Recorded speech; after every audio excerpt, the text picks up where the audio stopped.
Hi, I'm Steve Younis. Welcome to the Speeding Bulletin, your Superman news video recapping the events of the week July 29th to August 4th, 2016. Our top news stories this week included: we got a better look at Tyler Hoechlin as Superman for the Supergirl TV series, the Ultimate Edition of Batman v Superman debuted at number 1 on the sales charts, and Gwen de Bond announced a third Lois Lane novel coming in 2017. Let's check out these news stories and more in this week's Speeding Bulletin.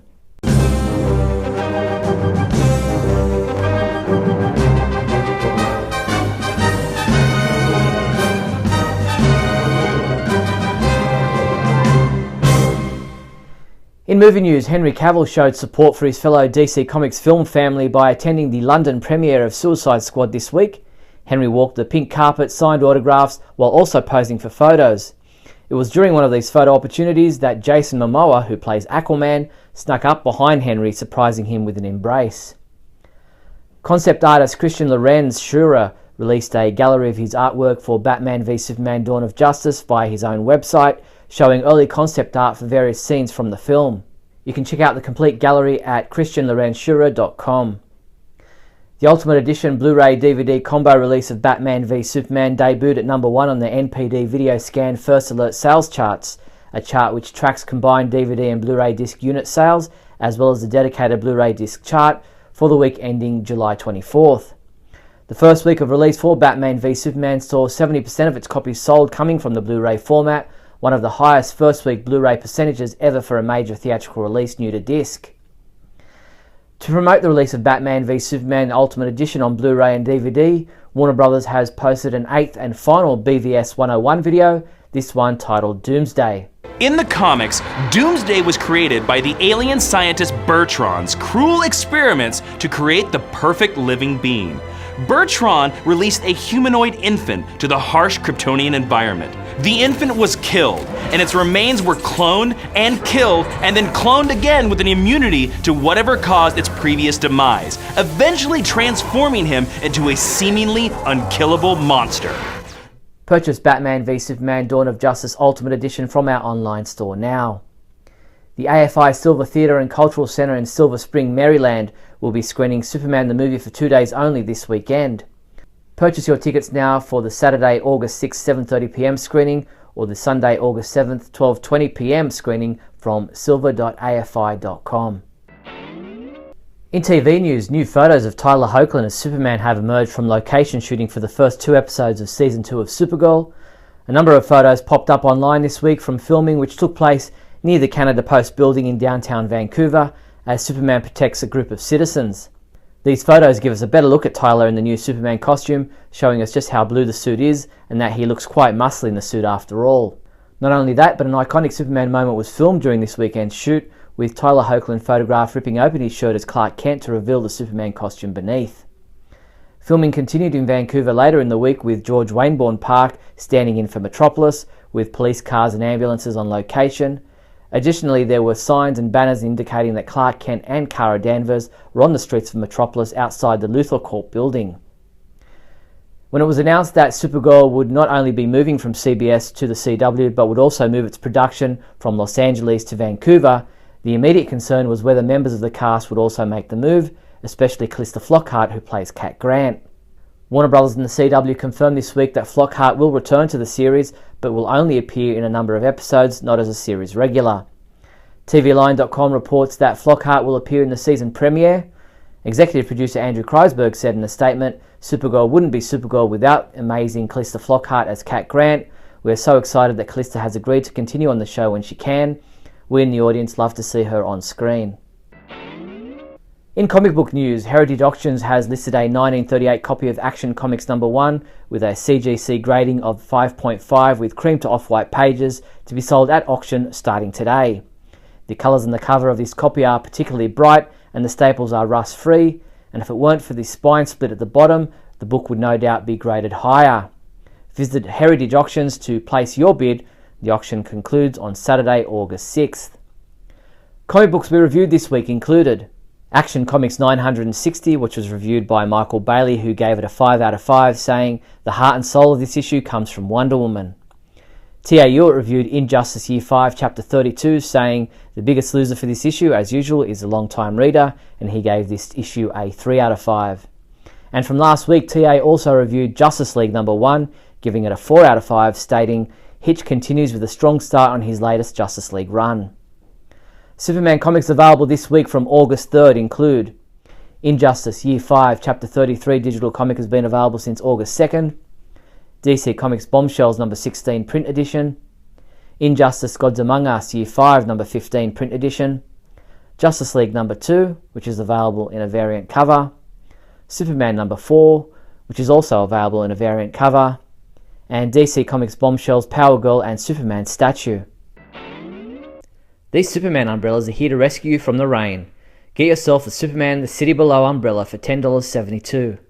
Or how about the Superman Breaking Chains umbrella for just $7.99?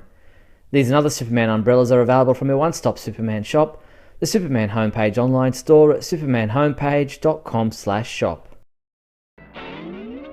In other news, Sideshow Collectibles are now taking pre-orders for their Superman vs. Lex Luthor premium art print by Alex Pachenko.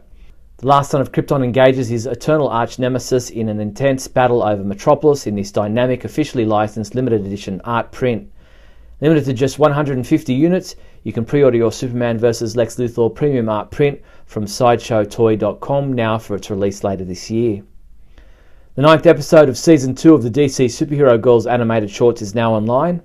Titled Doubles Troubles, Katana chooses Supergirl as her tennis doubles partner, but Supergirl's powers are too much for the game. New episodes debut bi-weekly on the DC Superhero Girls website and their YouTube channel. Previewsworld.com unveiled their DC Heroes Superman PX statue paperweight, one of 3 in the Icon Heroes range, which also includes Wonder Woman and Batman. From Icon Heroes, the Man of Steel stands ready to be the defender of your desktop. Standing approximately 8 inches tall, cast in high-quality resin and expertly painted, Superman is presented in his classic iconic attire. Scheduled for release later this year, the DC Heroes Superman PX statue paperweight is available to pre-order from the Superman Homepage online store now. Switch Press announced this week that Lois Lane will return in Lois Lane Triple Threat, the 3rd book in the series by Gwenda Bond.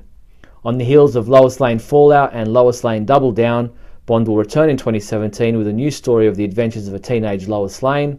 Beth Brezhnev, editorial director of Capstone Switch Press, said, Book 3 will further Lois's relationship with Smallville Guy and bring her deeper into the crime-filled underbelly of Metropolis. Readers will love what Gwenda Bond has come up with. I'm actually currently reading Lois Lane Double Down, having read and loved the 1st book in the series, and hearing that a 3rd book is on the way is fantastic news. The Superman Homepage Super Trivia Quiz has been updated for another month, and the 3 questions we're asking you this time around are: who does the Joker trick Superman into killing in the Injustice Gods Among Us storyline? In the world's finest episode of Superman the Animated Series, the Joker acquires kryptonite that has been shaped into what type of figure? And in the Emperor Joker comic book storyline, from whom does the Joker steal his powers? If you think you know the answers to all 3 questions, come by the site now to submit your entry. You'll find the Super Trivia Quiz under the Favourites menu. That's all the news there was for the week July 29th to August 4th. Please subscribe to our YouTube channel. I'm Steve Younis from SupermanHomepage.com. Great Scott! Great Scott! Great Scott!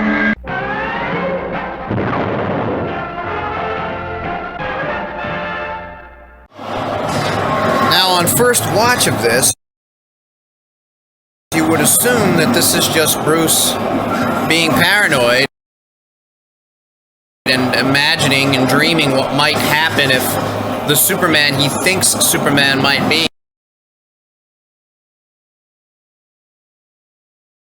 got out of control. But then, as this ends, we get Flash from the future telling him to watch out for Superman, that he is dangerous, that there is things going on. So, as much as this is part of Bruce's imagination, there's also something else going on as the Flash comes from the future, and Bruce couldn't see the Flash from the future come back to warn him about something or somebody, which seems to be Superman. So again, confusing, and part of the problem with some of the general audience taking issue with some of these scenes. It is very long, and it is very confusing, and it doesn't add much to the story beyond showing why Bruce is so paranoid. Yet Bruce clearly is dreaming, because he wakes up twice. But the second time, after the flash, the papers are still blowing around, so there's something to it as well. But I don't love the Flash saying you were always right about him, he's dangerous, Lois Lane's the key, you have to find us. Did he somehow tap into the alternate Injustice universe? We're not sure. Here we have the continuing manipulation of Lex, sending him photos, showing that he's judge, jury, and executioner, and that this guy was killed in jail, along with other guys we already know about. An incredible scene with the wife of the prisoner who was killed, where a cop points Clark in the right direction even after he's told he can't get the information. Good cop trying to help out when there are so many guards and things that are looking the other way, and Clark goes out and talks to the woman who says there's no way to stop this bat from being the judge and executioner unless you use a fist, obviously a euphemism for stopping him with force. And Superman getting manipulated the same way as Bruce is. It's a little more helpful that Bruce is completely obsessed and paranoid. So it appears that the lady from the beginning, from the village with the terrorists, was also coerced by Lex's goons, because she goes back to the senator and says, I didn't tell you the truth, but we don't see anything else after she sees the goons outside of Wallace's place. Then we go into this whole part where the place is about to explode. So I guess she was lying about being afraid of Superman and everything just so that she didn't get killed or her family wasn't in danger or whatever she was threatened with by the goons. It makes me sad that he sends Mercy into her death. They even show an extra moment between them which shows that they are kindred spirits and that they have something else maybe going on than just her being his employee, which makes it more heartbreaking.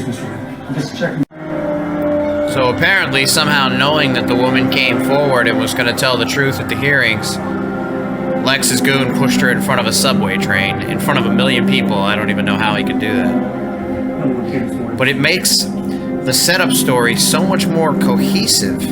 It makes so much more sense now. Some of the things they cut, okay, were frivolous, but a lot of this stuff, I think, would have made it much more understandable. There are a lot of good scenes that add to the story. This scene, I think, is the most important that was cut. Especially in light of everybody hating on Superman and that he just stands there in the fire looking sad and then leaves and doesn't help. This is a scene, and we know that he helps.